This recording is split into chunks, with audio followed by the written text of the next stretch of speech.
Okay, Maria, so congratulations on your nominations. Welcome to the Milan Film Festival. Thank you. So, how were you drawn to this project in the first place? I mean, how did it come about?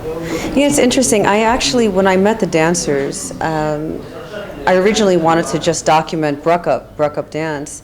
And when I started learning about their culture and Bruck-up culture and who they were, I realized there was a whole other story, just not only just with the dancers, but just about their lives and what they do for the community. Yeah. So with that being said, I just found it to be so amazing with what they were doing, and I said I have to go a little bit further, and they were so compelling as characters as well. So I just really got so interested in the people and very attached to them as well, I have to say, because we've all become very good friends, almost, and many of us family. How long did you spend with them? So, you know, I know you explained this. I mean, literally it's years to bring this project to fruition, Yes. but actually meeting up with me initially and then filming the whole filming the Laws of BSV. How long was that process?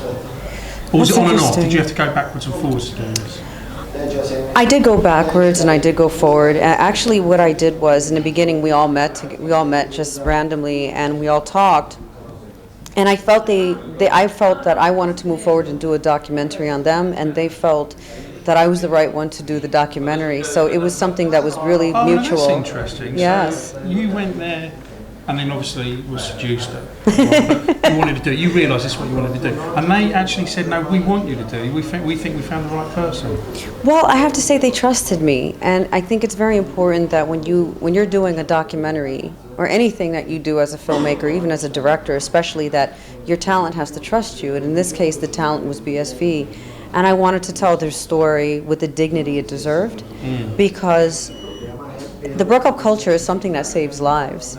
And when I look at, well, especially in the U.S., we have a lot going on there in terms of, if you're familiar with what's going on in the news about Black Lives Matter, about inner city youth being troubled, and so on and so forth, and the stigmas and the stereotypes that go along with it. It's something that has to be handled very delicately. This is very positive as well. It is That's the thing. absolutely. It's a very positive documentary, and even me growing up in the inner city, when I would look at inner city youth, it wasn't always a negative stereotype. It was always something positive. It was something empowering. It was something that inspired so many people, because when you're living in the inner city and there's not a lot of funding, there's not a lot of education, there's a missing mother or father or both parents, a community becomes a family. And so through that, you really are uplifted, and through art transcends all of that. Yeah. And I think it's really important for me to have told a positive story, because that's how I view them. They weren't down and out. They weren't kids in the hood, that were suffering. They were actually kids that lived in an inner city that were making their community so much better. Yeah, and I think, we all understand that the youth always need some kind of outlet, whether it's club or dance or break into cars, whatever it is they do. They always have so much energy inside them, and there needs to be an outlet. So I guess what this shows is how you can take people and positive and challenge in a really positive way, because the whole thing is really about, for me, it's about how you can do something really good, you can do something really creative, and then channel all this energy and ability into something that's really amazing. And I suppose that what you've done is captured that. That's my understanding. Thank you. And seeing it on film, the whole thing is really great. But actually, I can only imagine what it's like seeing it in the flesh. Must be astounding, to actually sit there and to see this all happening in front of you. I mean, how many days did you actually spend filming them, going through the dance routines or going through how long did that all take? Well, originally the documentary, we had about 12 to 13 days of production that turned into 37. Right. And it turned into 37 because originally the way I cast the film, believe it or not, was that I did interviews very similar like this, except I was behind the camera the whole entire time. And it was part of my process, and my choice was to really put them in the forefront of the film.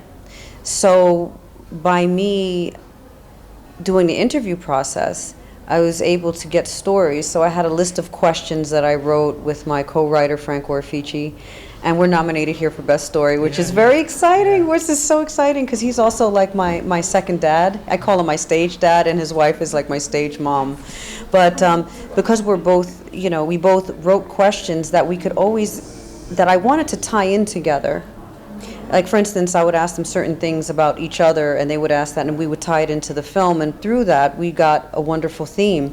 And it wasn't just about the Bruck-up culture, but it was about their lifestyle. So they could be a brilliant dancer, they could be brilliant, but actually, part of what was really important is to know their background as well. So when you're interviewing them, they could, the best dancer you've ever seen, but you really want to get to the heart of the background, isn't it? There's life story, I guess. Absolutely. For me, and also with my acting background, I know that character development is essential. We get tied to people.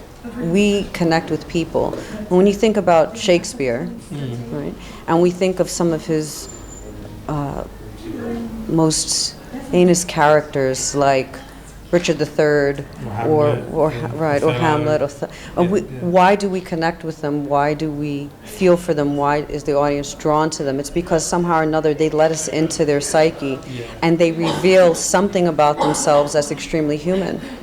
And these dancers have done that, and that's what I wanted to do. I wanted them to tell their honest story, no matter where they were in life, no matter what their struggle was, no matter how ugly it may have seemed. Because when you're living in that kind of an environment, the one thing you want to do is you want to forget it, or you want to change it. You don't want to talk about it. You don't want to acknowledge it. But in this case, what I wanted to do is I wanted to bring it to light, to show that even though they have so many difficulties in their life, or they've come from such a difficult background, dance really resonated in their hearts. So that's something that saved them, and that's something that made them extremely successful and role models in their community, which is something that really moved me when I'd watch these little kids want to be like Conqueror, or these teenagers would follow FP and Blackie and Bookworm, or when they had no place to live and they would go to Dyrell's house, and one of the characters in the film. And for me, that was extremely moving, because I think sometimes about, I have my own place, and sometimes I don't want anybody over. No, I know exactly what you mean, though, because we all have an escape, don't we? Of course. We have to. Yeah, I think so. You need to, have a separation from your work, in inverted commas, although it's something like we talked about earlier. Work, for me, when I see filmmakers, it must be such a fantastic thing to do. As you know, I couldn't do it, but it's a sure you could. No, it's a kind of job which is if you were crazy enough. Well, yeah, absolutely. Well, you know how I feel about it. I mean, I couldn't put up with the stress. I mean, it would just be too much for me. It is very stressful. This is not for the faint-hearted at all. No, well, no, and the one overriding thing, apart from the passion that drives you, as you know, I feel about is this finance part of it. I mean, I just don't know how you do it, because you collectively are all forever trying to find those dollars. Of course. And I just don't know. I couldn't put up that. But you know what? I think that's a reflection of the drive and passion you have for making the films. Because if you're that keen to do it, you're going to find the money. And if you can find the money, then you can pretty much do anything. And this is my first feature film. Yeah. So I put up my own money, because I knew that if I were to get stuck at a point where I really wanted the film to do, or I wanted to do certain things in the film, I knew that it was up to me to move it along. So as a producer, I had to came up with my own money, just so that I could do my first project on my own. And I value those dollars. And now, moving forward now, because I've done well with this. We've been on the film festival circuit for about 5 months. Yeah. We have several interests for distributors that want to distribute Lord to BSV, which is exciting. Moving on, the money that I would get for this film, I would probably take it and put it into another film. And I think it's important, as well as filmmakers, not only finding money and finding people that believe in your work, investors, but also just being able to tell your own story in the film, right? And you have tell your own story in that you want to tell the story the right way, and you want to have some of your own money if you can do that. Not all filmmakers can do that, but that also gives you more control of your project, which is important, because we have to know, especially as directors, where our film's going and what direction we want to take it in. And having that control was a wonderful thing, but it is a very big risk. You have to really go all in. When you put your own money into a film, You can't be half-hearted. no, you have to be fully committed. I mean, who wants to waste money? I know I don't. I still, absolutely no. no. And if you had to choose, if someone said you've got to do one of those, acting or the directing, so I know you've done producing, of course, as well, but let's say we honed it down to two professions and your life depended. Don't do this to me. No, because what it shows me is, it's an interesting thing. What would I do? You have to do one or the other. Or another way to describe it is, if you're offered, let's think of a recent big film, Suffragette, which is just coming out, which must be a dream film to either act in or to direct. Of course. Because I can use that is a big film, a female director, and Absolutely. awesome, on Meryl Streep, Carey Mulligan. If someone said to you, were you either the Carey Mulligan character or you were directing this, which would it be? I would do the Carey Mulligan character and then take the money and then put it into another film. I want it all, Steve. Don't make don't make me pick. So you'd act then direct? I would act and direct. Absolutely. I think that, here's the beautiful thing. We have that option to do that now. And I just became a member, and this is really something that's fantastic. I became a member of the New York chapter of Women in Film and Television, which is a really wonderful organization. And now that this whole thing is going on with emerging female directors, like if you look at Tribeca, there was a 33% increase in female directors that did features. That's incredible. South by Southwest also had an unusual amount of female directors as well that showcase their films. I think it's a different time now, and I think that it's important for female directors to get their work out there. I used to hear things about when I first went into filmmaking. They said, "Oh, would you consider editing?" I don't know if I could edit because I wouldn't want to edit my project, but the generalization in the film industry is that most women make better editors. Well, right? that's interesting. So, isn't that interesting? Yeah, and also when you said about the editing, it's something that I've picked up time and again from a lot of filmmakers. As difficult as it is, they want someone dispassionate to edit their film because they know if they do it themselves, I'm not saying you would do this, they would go, actually I'm going to keep that scene in because it's their work. Whereas a dispassionate editor will go, look, I'm here to do a job and I feel cut this scene, which is, they're looking at it from an independent point of view, which must be much more difficult if you've made it and you don't really want to cut anything or very, very little. So as difficult as it is, a lot of filmmakers say it is the right decision for them to have someone that's not created the film, the director, to have someone that's completely dispassionate. I mean, do you agree with that? Do you think? I gotta say, I admire the filmmaker that can do it all, that can write, that can direct, that can star in it, or that can produce. I just think that there's some things, for me, my personal choices would be to let certain things go. And I'm not an editor, but I give great editing notes. And you can edit that, can't you? Of course you can edit. No, I can't, You can't? actually. I don't think I can. I know I have basic knowledge of drives and so on and so forth and what I would need to do in terms of editing and putting things together, but a rough cut. But editing is such a special quality. When I worked with Barry Rubinow, who did our film, I mean, the way his process was quite beautiful. And the one thing about Barry is he was such a wonderful editor that he really knew how to tell a story and even cut it down more. And the thing about me that I had to learn was I had to learn how to let things go.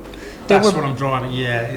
There were beautiful things, beautiful moments, beautiful shots that I really wish I could keep, and other things that I wish I could insert, but it doesn't fit.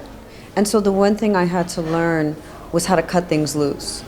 Cut it loose. If it doesn't work, if it doesn't flow, if it doesn't serve the story, it's not about what I want, but it's about what serves the story best in the film. So I've learned to cut things loose, and I think that also made it a much easier process for me as a filmmaker to learn some skills myself, since this is my first film. Yeah. So learning how to let things go was something I had to do. And you've just worked on the acting side. You've just worked on NCIS New Orleans. Yes, NCIS New Orleans. Which it must have been absolutely brilliant. It was. It was a lot of fun because it's great going into TV, working on TV. But I tell you, I love film. So whether it's a short film, it's any type of film, I'm fully committed. I enjoy doing that TV. I'm always in and out. Doing stage is wonderful because you're living that full moment. But ever since I started getting into filmmaking and I started becoming a filmmaker, in that I can say that because I put in enough hours. Yeah, you've done it all. You've done, I know, the producing, the directing, and the acting. So really, you've run the whole gamut, really. Well, after a while, it's just, I really realized that this is all I want to do, and this is what I'm going to do for the rest of my life. So I better make some great decisions, not good ones, but great ones. So, but I think the one thing about filmmaking is that it is not for the faint-hearted. It is a very difficult undertaking, but it's part of the job. And you have to be able to handle all of those different personalities, solve problems, and you got to be able to make decisions and be a leader. And I've learned a lot about myself during this process in the last 4 years, just making this documentary and working on other projects as well. And what is next? I know we spoke. You want to do something completely different, I think, next, don't you? Yes. And what is that thing that you're looking at to do? Well, I'm going to be working on a crime drama very soon, which is a whole different genre. And I've always had a dream story to do the Corazon Aquino story, which I'm going to be working on starting in 2016 in terms of hiring a biopic writer and having them go to the Philippines and doing a whole entire story. So I'm looking forward to that. Yeah. And also put my hands in some writing and doing 2 other documentaries. So it's really a full schedule, which is really wonderful. And it's all exciting. And the other 2 documentaries now are going to be more contained. They're not going to take 4 years. So at least I don't think so. That 4 years later, I'll be right back here in this chair and I say, it took 4 years. Listen, thank you so much. Oh, thank you. Thank you. Thank Lovely you. to talk to you again. Thank you so much.